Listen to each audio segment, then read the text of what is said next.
So statistics came out recently that shows that Jamaican women are the second most likely to die from domestic killings. So let's get into this video. It says Jamaican women are second on the list of those likely to be intentionally killed, mostly by partner, according to statistics presented by the United Nations.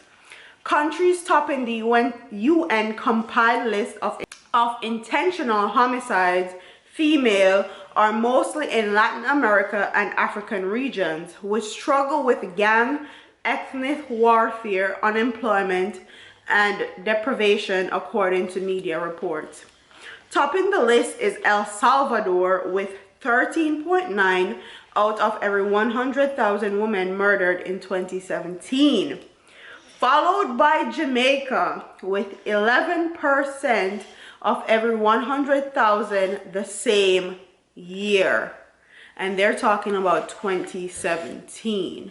They're not talking about 2018 or 2019. So imagine what the statistic will be when they do for 2018 and 2019.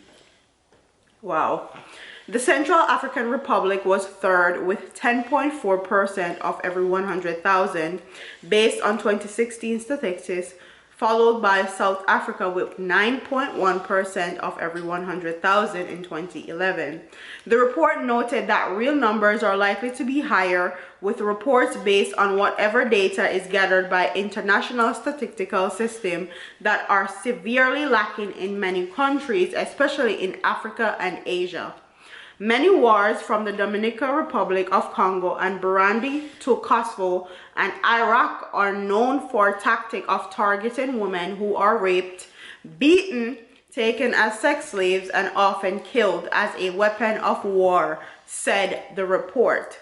According to the UN statistics, every day in 2017, some 137 women and girls were intentionally killed by their partners or a family member across the world. This means the lives of over 50,000 women are cut short annually by those closest to them, a scourge that has been blamed on deep-rooted gender inequality and damaging stereotypes of women as weaker, less valuable members of society. Below is an overview of the worldwide killings of women, also called femicide. So, Jamaica is second on that list. That's sad. And the amount of women that are dying annually is also sad. Because if you guys didn't know, men outnumber women in the whole entire world. So for every one woman, there's 2 men. So you're making that even more and more less women in the world by intentionally killing them in domestic violence. That is sad. What are your thoughts on that, on Jamaica being second for a woman dying in domestic violence? That is in the whole wide world. They gather statistics from, not just the Caribbean, not just in the Americas, the whole wide world. And Jamaica is ranked second. That's mind-blowing to me. Like, comment, share, and subscribe. Leave your comments in the comment section below.